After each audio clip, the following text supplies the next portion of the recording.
श्रीमते रामानुजाय नमः। श्रीशैलेशदयापात्रं देवभक्त्यादिगुणाणवं यतीन्द्रपवनं वन्दे रम्येजमातरं मुनिं रम्येजमातृयोगीन्द्रपादरेखामयं सदा तदा एतात्मसत्तादिं रामानुजमुनिं भजे।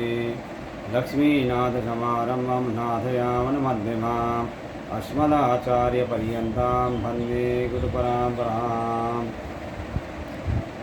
श्रीमच्छठार्यतिराजकृपावलम्बं सौम्योपयन्ति गगनाद्रिमुनीन्द्रभक्तं वेदान्तयुगमविशदीकरणाप्रवीणं रामानुजं यतिवरं गुरुमाश्रयामः।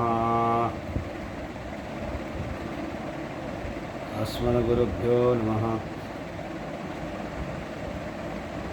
आज पितृकार्य श्राद्ध तर्पण के विषय में सत्संग करेंगे। आप लोग शांत होकर सुनिए। श्राद्ध के द्वारा प्रसन्न हुए पितृगण मनुष्यों को पुत्र, धन, विद्या, आयु, आरोग्य, लौकिक सुख, मोक्ष तथा स्वर्ग आदि प्रदान करते हैं।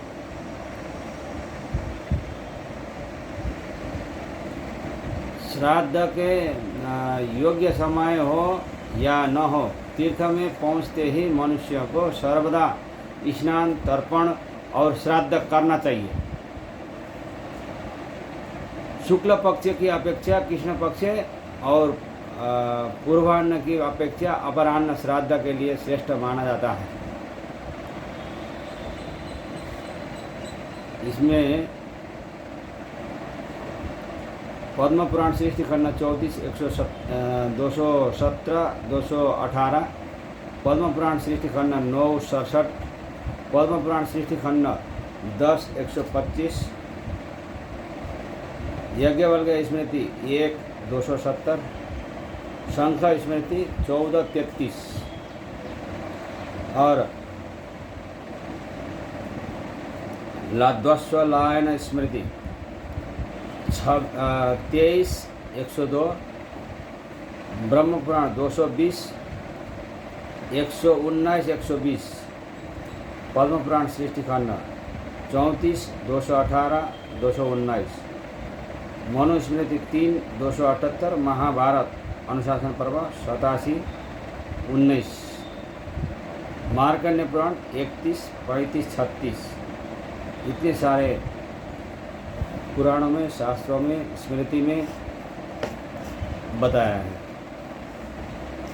पूर्वाह्न में, शुक्ल पक्ष में, रात्रि में, अपने जन्मदिन में और युग्म दिनों में श्राद्ध नहीं करना चाहिए। सायंकाल में श्राद्ध नहीं करना चाहिए। सायंकाल का समय राक्षसी बेला नाम से प्रसिद्ध है, जो सभी कार्यों में निंदित होता है। रात्रि में श्राद्ध नहीं करना चाहिए, उसे राक्षसी कहा गया है। दोनों संध्याओं के समय में तथा पूर्वाह्न काल में भी श्राद्ध नहीं करना चाहिए। चतुर्दशी को श्राद्ध करने से कुप्रजा, निंदित संतान पैदा होती है, परंतु जिसके पितर युद्ध में, शस्त्र में मारे गए हो, वह चतुर्दशी को श्राद्ध करने से प्रसन्न होते हैं। चतुर्दशी को श्राद्ध नहीं करना चाहिए।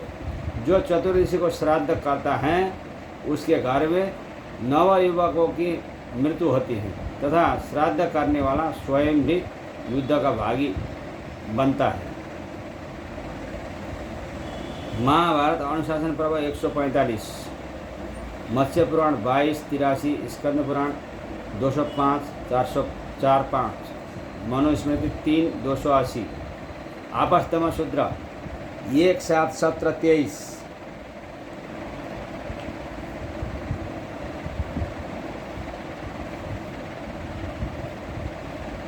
आपस्तम धर्मसूत्र 2, 7, 17, 23, कूर्म पुराण 20, 21, कूर्म पुराण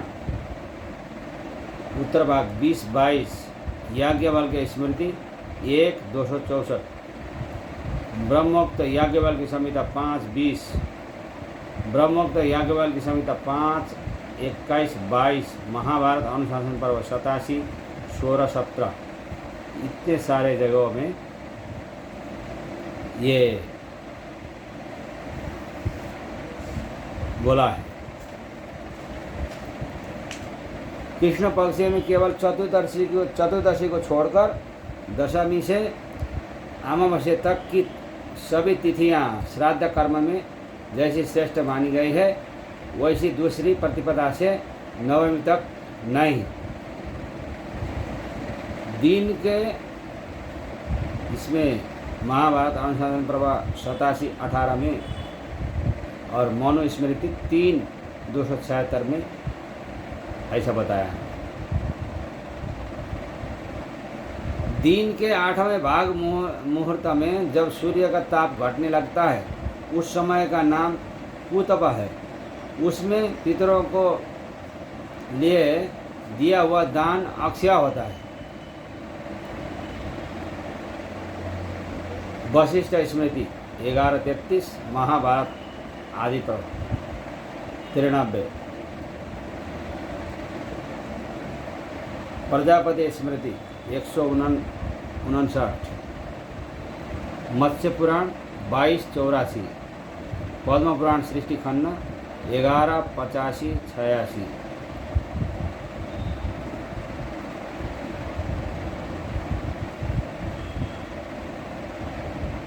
मध्याह्न काल खंग पात्र, नेपाल कम्बल, चांदी, कुश, तिल, गौ और दौहित्र, ये 8 ही कुतप नाम से प्रसिद्ध है। पद्म पुराण सृष्टि खंड 11, 87, 88।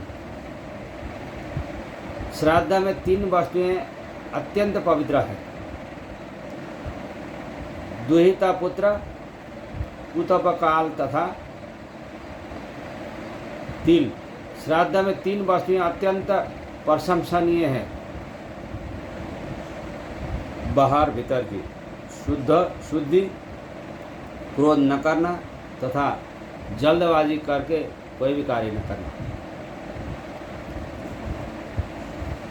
मनुस्मृति 3, 235, वशिष्ठ स्मृति 11:32, महाभारत आदि पर्व 93, अनुशासन पर्व महाभारत 145, स्कंद पुराण प्रवास खंड 205, 13, विष्णु पुराण 3, 15, 52, 53।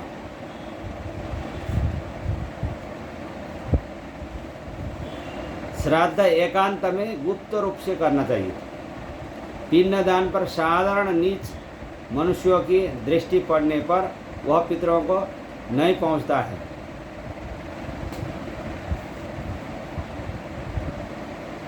पद्म पुराण सृष्टि खंड 34, 207, 208। दूसरे की भूमि पर श्राद्ध नहीं करना चाहिए। जंगल, पर्वत, पुण्य तीर्थ और देव मंदिर ये दूसरे की भूमि में नहीं आते, क्योंकि इन पर किसी का स्वामित्व तो नहीं होता। कूर्म पुराण उत्तराखंड 22, 16, 17। मनुष्य देव कार्य में तो ब्राह्मण की परीक्षा न करे, पर पितृ कार्य में तो प्रयत्न पूर्वक ब्राह्मण की परीक्षा करे। विद्वान है या नहीं है, सात्विक है या नहीं है, वेद पाठी है या नहीं है, यह आदि। और धूम्रपान मद्यपान करते हैं या नहीं करते हैं, भगवान का भक्त है या नहीं है, यह सब परीक्षा करना चाहिए। मनुस्मृति 3, 149, विष्णु स्मृति 82, संघ स्मृति 14, 1, व्याघ्रपाद स्मृति 275, स्कंद पुराण प्रवास खंड 205, 58, संघ स्मृति 14, 1। ये आदि जगहों में ब्राह्मण को पितृ कार्य कराने के लिए भली भांति परीक्षा करके ही भगवान का भक्त है या नहीं है, वैष्णव हुआ है नहीं है, ये जानकर ही और उनको पितृ कार्य में लगाना चाहिए। अन्यथा अवक्ष खाने वाला ब्राह्मण होगा तो उसको नहीं लगाना चाहिए पितृ कार्य में, और जो भगवान का भक्त न हो उनको भी नहीं लगाना चाहिए बोल के शास्त्र में ये प्रमाण दिए शास्त्रों ने।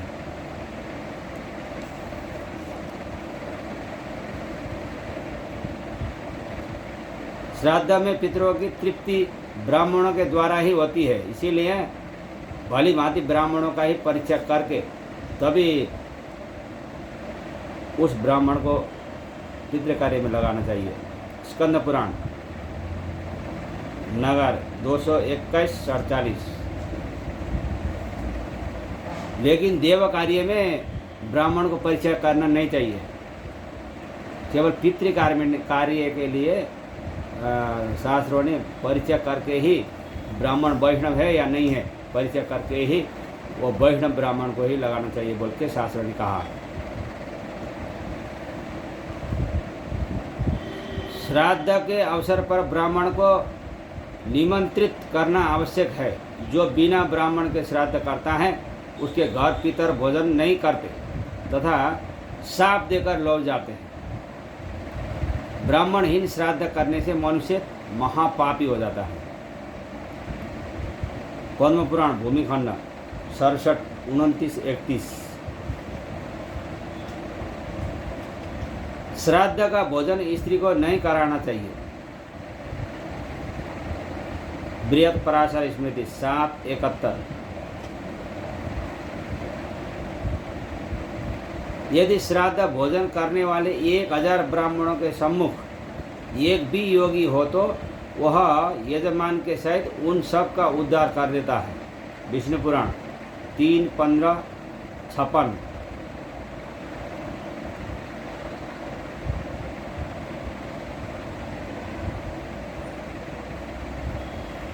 मार्कण्डेय पुराण 32-30। ब्रह्म पुराण 220, 111, 112।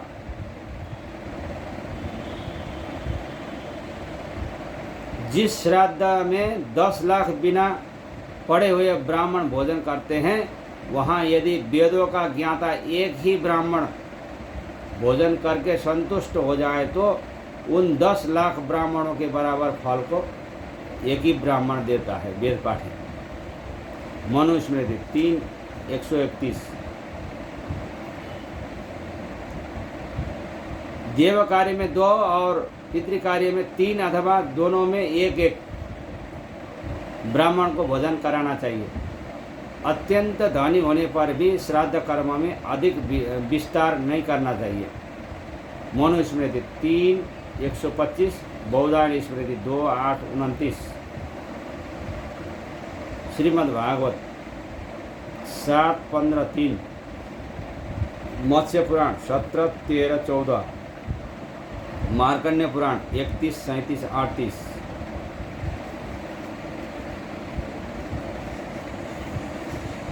नाना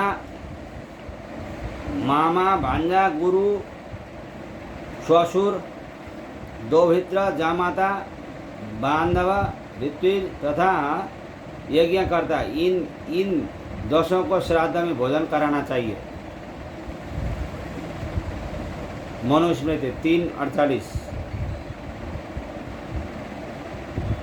जो श्राद्ध काल आने पर भी काम क्रोध अथवा भय से 5 कोष के भीतर न आने वाले दामाद भांजे तथा बहन को नहीं बुलाता और सदा दूसरों को ही भोजन कराता है उसके श्राद्ध में पितर और देवता अन्न ग्रहण नहीं करते हैं। पद्म पुराण भूमिखंड 67-8-10। अपना भांजा तथा भाई बंधु यदि मूर्ख भी हो तो भी श्राद्ध में उनका त्याग नहीं करना चाहिए। स्कंद पुराण प्रवास खंड 205-56-57। स्कंद पुराण नगर 221-48।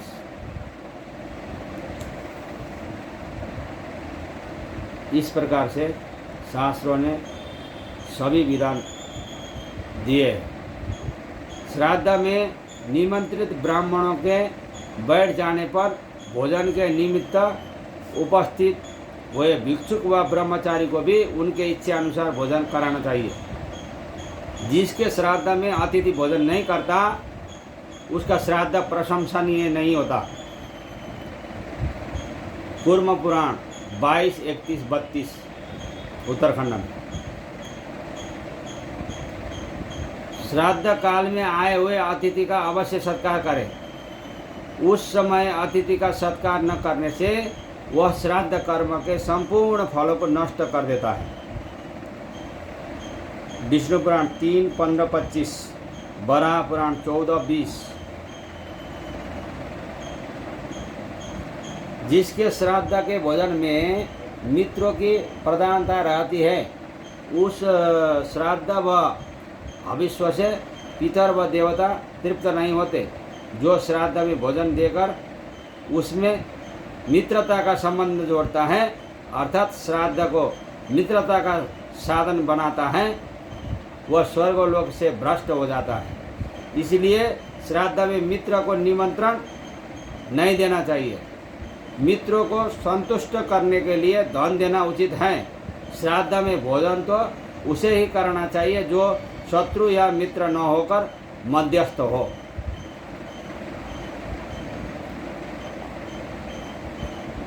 मनुस्मृति 3, 138, कूर्म पुराण उत्तरखंड 21, 23, महाभारत अनुशासन पर्व 90, 41, 43, गौतम धर्मसूत्र 2, 6, 12।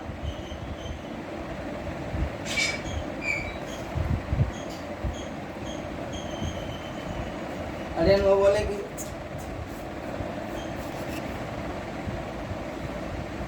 श्राद्ध में निमंत्रित ब्राह्मणों के बैठ जाने पर भोजन के निमित्त उपस्थित हुए भिक्षुक व ब्रह्मचारी को भी उनके इच्छा अनुसार भोजन कराना चाहिए।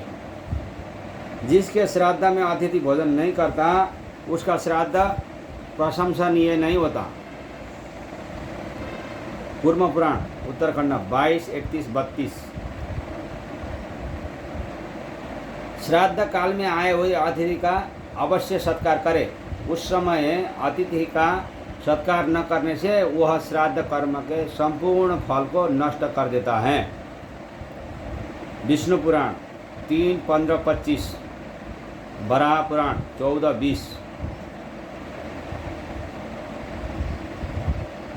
जिसके श्राद्ध के भोजन में मित्रों की प्रधानता रहती है उस श्राद्ध व अविश्व से पितर व देवता तृप्त नहीं होते हैं। जो श्राद्ध में भोजन देकर उससे मित्रता का संबंध जोड़ता है अर्थात श्राद्ध को मित्रता का साधन बनाता है वह स्वर्गलोक से भ्रष्ट हो जाता है। इसलिए श्राद्ध में मित्र को निमंत्रण नहीं देना चाहिए। मित्रों को संतुष्ट करने के लिए धन देना उचित है। श्राद्ध में भोजन तो उसे ही कराना चाहिए जो शत्रु या मित्र न होकर मध्यस्थ हो। महाभारत अनुशासन पर्व 90, 41, 43, गौतम धर्मसूत्र 2, 6, 12। कूर्म पुराण उत्तरखंड 21, 23, मनुस्मृति 3, 138। इतने सारे जगहों में शास्त्र ने मना किया है। श्राद्ध में हीन अंग वाला पतित कुष्ठ रोगी व्रण युक्त पुष्कस जाति वाला नास्तिक और मुर्गा सुअर तथा कुत्ता ये दूर से ही हटा देने योग्य है। विभत्स अपवित्र नग्न मत्त धूर्त रजस्वला स्त्री नीला तथा कासाय वस्त्र धारण करने वाले तथा पाखंडी को भी वहाँ से हटा देना चाहिए। श्राद्ध में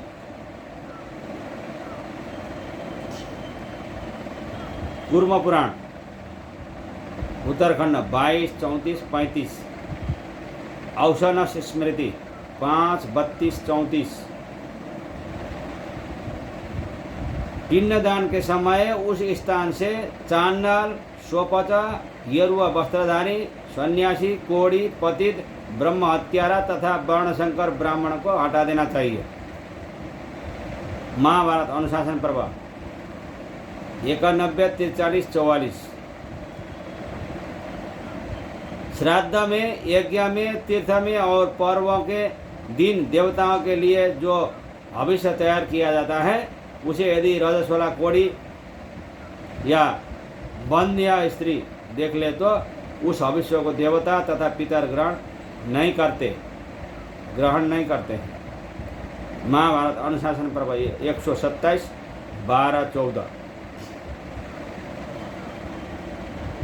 जहाँ रजस्वला स्त्री, चांडाल और सुअर श्राद्ध के अन्न पर दृष्टि डालते हैं, वह अन्न प्रेत ही ग्रहण करते हैं, इसलिए वह पितृयों को भोग नहीं लगता। स्कंद पुराण 127, 43। स्कंद पुराण प्रभास खंड 223, 39। इसलिए श्राद्ध बहुत महत्वपूर्ण हिसाब से करना चाहिए, गुप्त रूप से करना चाहिए। नपुंसक, अपविद्ध सत्पुरुषों द्वारा बहिष्कृत, चांडाल, पापी, पाखंडी, रोगी, मुर्गा, कुत्ता, नग्न, वैदिक कर्म का त्याग करने वाला, बंदर, सुअर, रजस्वला स्त्री, जन्म या मरण के आशोच से युक्त व्यक्ति और सब ले जाने वाले पुरुष, उनमें से किसी की भी दृष्टि पड़ जाने से देवता या पितर कोई भी श्राद्ध में अपना भाग ग्रहण नहीं करते हैं। इसीलिए किसी घिरे हुए स्थान में ही श्रद्धापूर्वक श्राद्ध कर्म करना चाहिए, गुप्त स्थान में करना चाहिए। विष्णु पुराण 16, 12, 14। मार्कंडेय पुराण 32, 21, 22। चांडाल, सुअर, मुर्गा, कुत्ता, रजस्वला स्त्री और नपुंसक ये भोजन करते हुए ब्राह्मणों को न देखे। होम, दान, भोज्य, दैव और पितृ इनको यदि ये देख ले तो वह सब निष्फल हो जाता है। मनुस्मृति 3, 239, 240। बराह पुराण 188, 23। बराह पुराण 190, 23। गौतम धर्मसूत्र 2, 6, 25। एक खुर वालों का, ऊँटनी का, भेड़नी का, मृगी का तथा भैंस का दूध श्राद्ध में काम में नहीं लेना चाहिए, काम नहीं आता है वो श्राद्ध के दिन। चांवरी गाय का तथा हाल की ब्याई हुई गौ के 10 दिन के भीतर का दूध भी श्राद्ध में वर्जित है। इसीलिए शुद्ध गौ का दूध ही श्राद्ध में आवश्यक पड़ता है। श्राद्ध के निमित्त मांग कर लाया हुआ दूध भी श्राद्ध में निषिद्ध है। श्राद्ध के लिए भी दूध मांग कर लाना नहीं चाहिए। मार्कंडेय पुराण 32, 17, 19। ब्रह्म पुराण 220, 169। ब्रह्मा जी ने पशुओं की सृष्टि करते समय सबसे पहले गौओं का रचना की, गौ को रचा था। अतः श्राद्ध में उन्हीं का दूध, दही और घी काम में लेना चाहिए, बाकी का नहीं। स्कंद पुराण नागर 221, 49। जौ, धान, तिल, गेहूँ, मूंग, सांवा, सरसों का तेल, तिन्नी का चावल, कंगनी आदि से पितरों को तृप्त करना चाहिए। आम, अमड़ा, बेल, अनार, बिजौरा, पुराना आंवला, खीर, नारियल, फालसा, नारंगी, खजूर,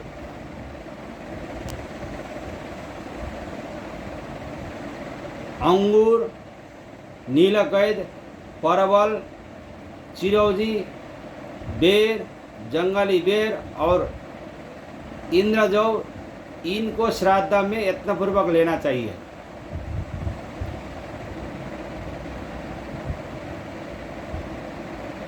ब्रह्म पुराण 220, 154, 156, 158।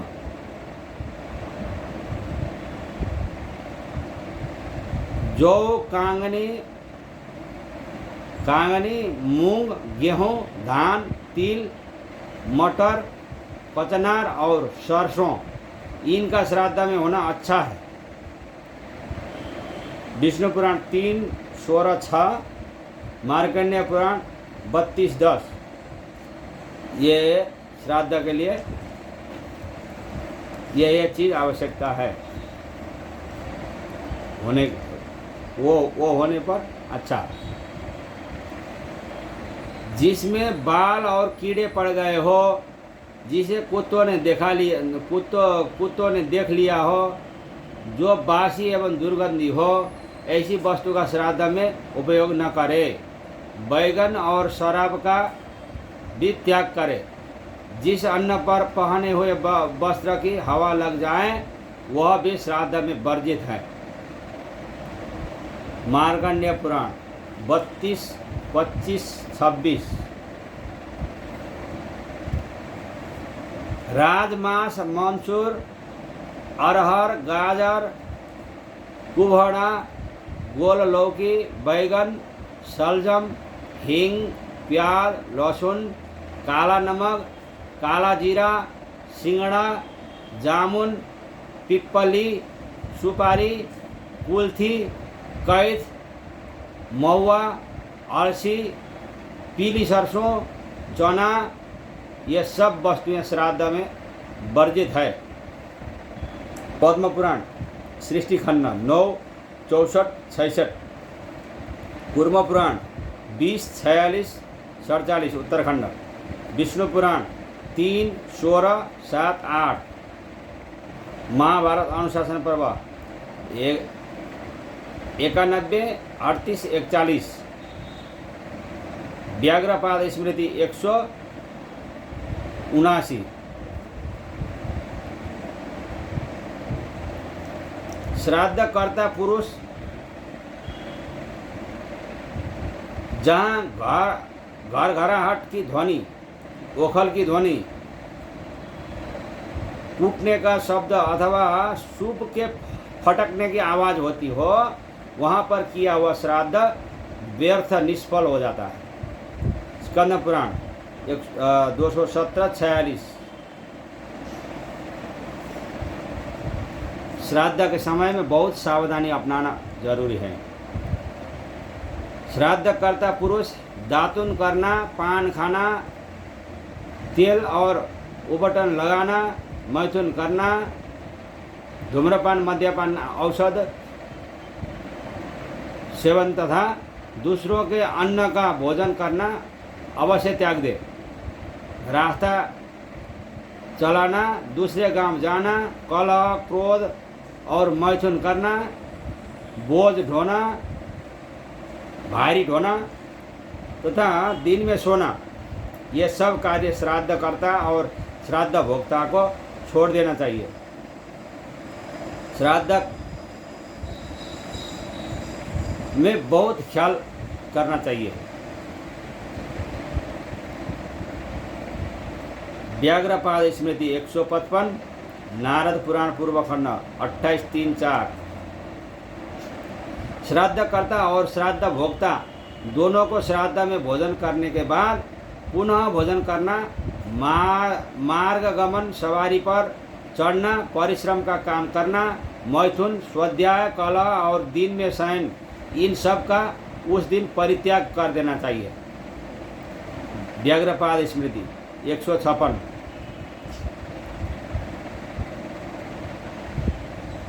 श्राद्ध भूमि में सर्वत्र तिलों को बिखेरना चाहिए। तिल के द्वारा असुरों से आक्रांत भूमि शुद्ध हो जाती है। श्राद्ध में तिल ही शुद्ध करता है ज़्यादा। कूर्म पुराण उत्तरखंड 22, 18।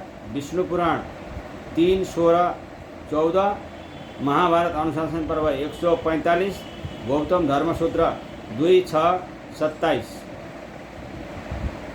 जो श्राद्ध तिलों से रहित होता है अथवा जो क्रोधपूर्वक किया जाता है उसके अविश्व को राक्षस व पिशाच लुप्त कर देते हैं, पितरों को नहीं मिलता।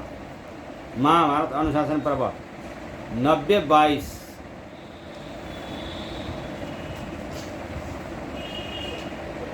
जिस श्राद्ध में तिल की मात्रा अधिक रहती है वह श्राद्ध अक्षय होता है। महाभारत अनुशासन पर्व 88:4। जो सफेद तिलों से पितरों का तर्पण करता है उसका किया हुआ तर्पण व्यर्थ हो जाता है। पद्म पुराण सृष्टि खंड 51, 49, 50। इसीलिए काला तिल ही चाहिए।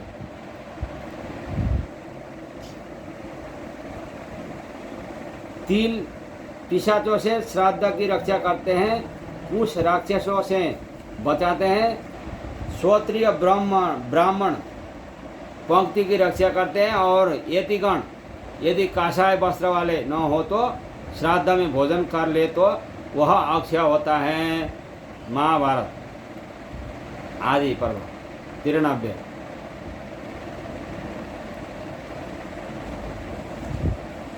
लेकिन काषाय वस्त्र धारण किए हुए सन्यासी को भोजन नहीं कराना चाहिए।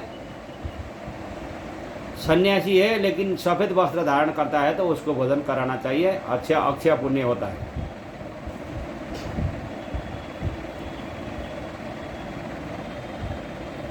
सोने, चांदी और तांबे के पात्र पितरों के पात्र कहे जाते हैं। श्राद्ध में चांदी की चर्चा और दर्शन भी पुण्यदायक है। चांदी का समीप होना दर्शन अथवा दान राक्षसों का विनाश करने वाला, यशोदायक तथा पितरों को तारने वाला होता है चांदी। इसलिए चांदी का बर्तन वगैरह शक्ति के अनुसार करना चाहिए। अगर नहीं कर सकता है तो चांदी का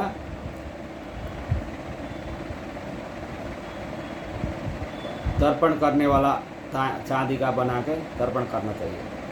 मार्कंडेय पुराण 31, 64, 65। स्कंद पुराण प्रवास खंड 206, 111, 112। पितरों के लिए चांदी के पात्र से श्रद्धापूर्वक जल मात्र भी दिया जाए तो वह अक्षय तृप्तिकारक होता है। पितरों के लिए अर्घ्य पिंड और भोजन के पात्र भी चांदी के ही श्रेष्ठ माने गए हैं। मनुस्मृति 3:202। पद्म पुराण सृष्टि खंड 9, 58, 59। मत्स्य पुराण 17, 22, 23।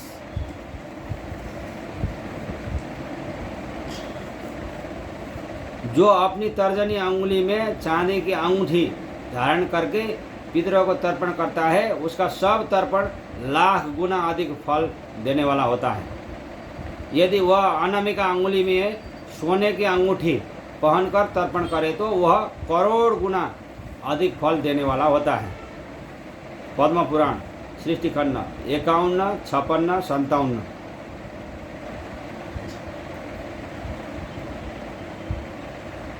जो मनुष्य मैथुन तथा क्षौर कर्म करके देवताओं और पितरों को तर्पण करता है वह जल रक्त के समान होता है तथा दाता नरक में जाता है। ब्रह्म वैवर्त पुराण ब्रह्मखंड 27, 45।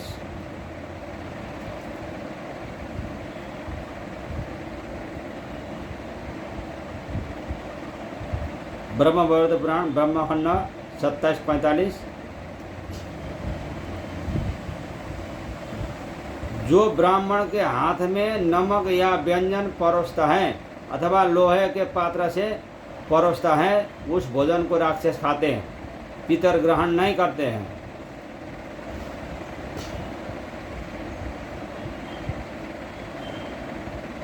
औषण स्मृति 5, 59। पूर्व पुराण उत्तरखंड 22, 61। स्कंद पुराण प्रवास खंड 206, 38, 39।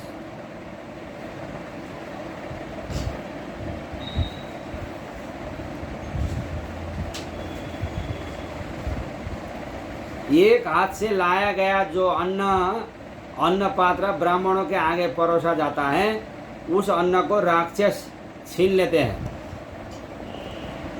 मनुस्मृति 3:225। गोबर आदि से लीपे पुते पवित्र तथा एकांत स्थान में, जिसमें दक्षिण दिशा की ओर भूमि कुछ नीचे हो और जहाँ पापी मनुष्यों की दृष्टि न पड़े, श्राद्ध उस जगह में करना चाहिए। मनुस्मृति 3:206, नारद पुराण पूर्वखंड 51:112, स्कंद पुराण नागर 217:42, पद्म पुराण सृष्टि खंड 9:87।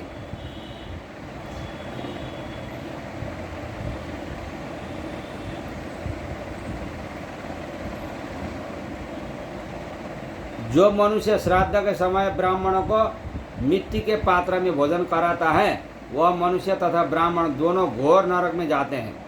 अति संहिता। औषण स्मृति 5:61, अति संहिता 154 और दालव्य स्मृति 39:40।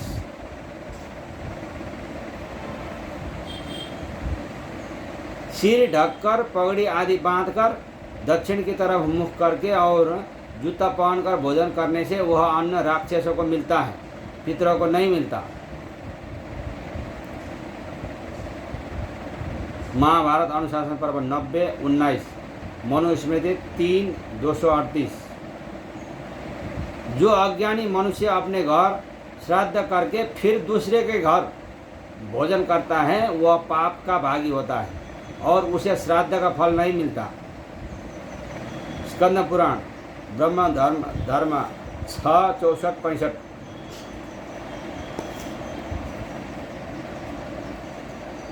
ब्राह्मणों को श्रद्धा पूर्वक गरम गरम अन्न भोजन करना चाहिए, परंतु फल फूल और पेय पदार्थों को ठंडा ही देना चाहिए। स्कंद पुराण प्रवास खंड 206 37-38। जब तक अन्न गर्म रहता है, जब तक ब्राह्मण मौन होकर भोजन करते हैं और जब तक वह भोज्य पदार्थों के गुणों का वर्णन नहीं करते, तब तक पितर लोग भोजन नहीं करते हैं। मनुस्मृति 3:237, वशिष्ठ स्मृति 11:29, औषण स्मृति 5:63, कूर्म पुराण उत्तरखंड 22:65, यम स्मृति 38, विष्णु धर्मोत्तर पुराण 140-45-46, स्कंद पुराण काशी खंड पूर्व भाग 40-94।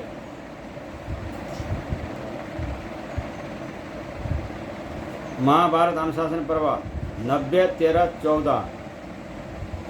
वस्त्र के बिना कोई क्रिया यज्ञ वेदाध्ययन और तपस्या नहीं करना चाहिए।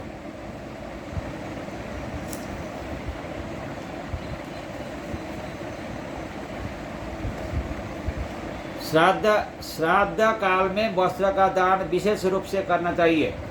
जो रेशमी सूती और बिना कटा हुआ वस्त्र श्राद्ध में देता है, वह उत्तम भोगों को प्राप्त करता है। श्राद्ध में रेशम, सन अथवा कपास का नया सूत देना चाहिए।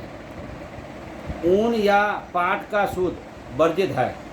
विद्वान पुरुष जिसमें कोर न हो, ऐसा वस्त्र फटा न होने पर भी श्राद्ध में न दे, क्योंकि उससे पितरों को तृप्ति नहीं होता है।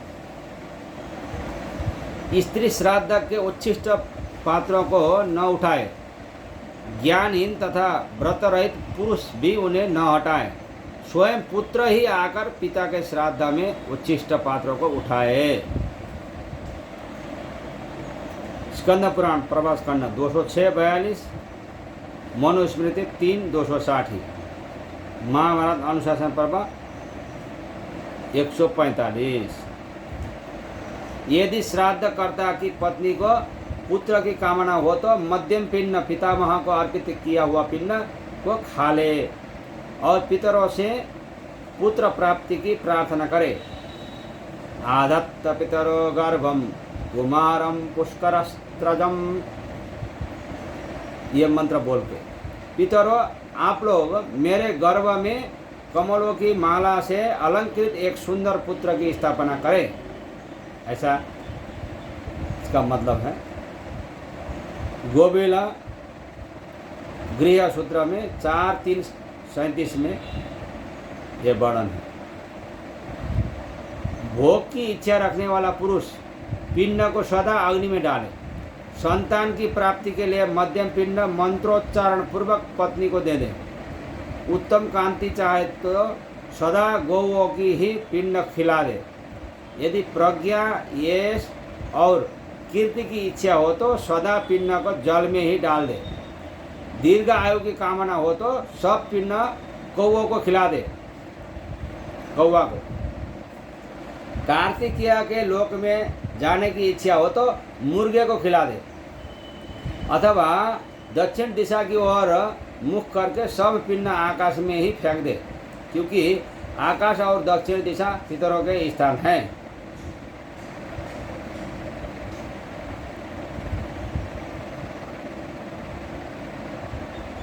ब्रह्म पुराण 220, 149, 151,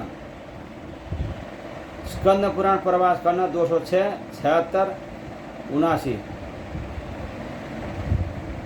जो व्यक्ति अग्नि, विष आदि के द्वारा आत्महत्या करता है उसके निमित्त आशौच तथा श्राद्ध तर्पण आदि करने का विधान नहीं है।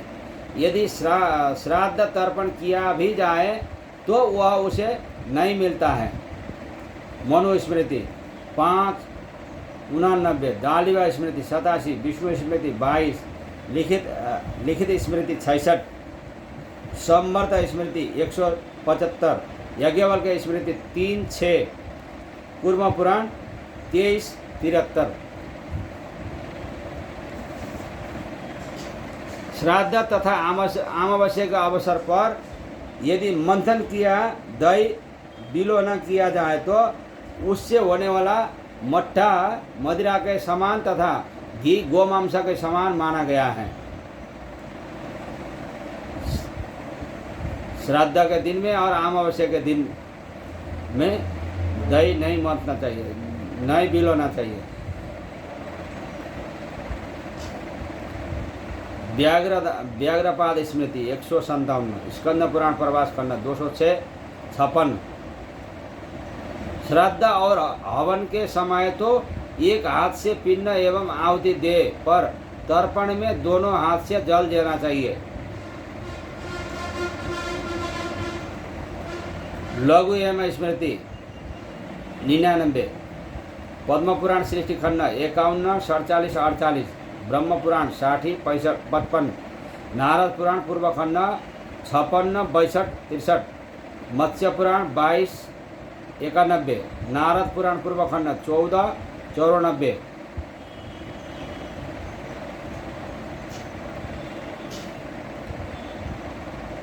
नाभि के बराबर जल में खड़ा होकर मन ही मन यह चिंतन करे कि मेरे पितर आए और यह जलांजलि ग्रहण करे। दोनों हाथों को संयुक्त करके जल से पूर्ण करे और गोश्रृंग मात्र जल उठाकर उसे पुनः जल में डाल दे। जल में दक्षिण की ओर मुँह करके खड़ा होकर आकाश में जल गिराना चाहिए, क्योंकि पितरों का स्थान आकाश और दिशा दक्षिण होता है। लघु स्मृति 92, 94, नारद पुराण पूर्व खंड 14, 87, 89। इस प्रकार से पितरों के विषय में नियम शास्त्रों ने बताया है। एकदम ध्यान देकर श्राद्ध में यह नियम को पालना करना चाहिए, तभी वो श्राद्ध किया हुआ फल पितरों को मिलेगा, अन्यथा नहीं। अब कल हम देव पूजा के विषय में वर्णन करेंगे। आज पितृ के विषय में हो गया। जय श्रीमन नारायण।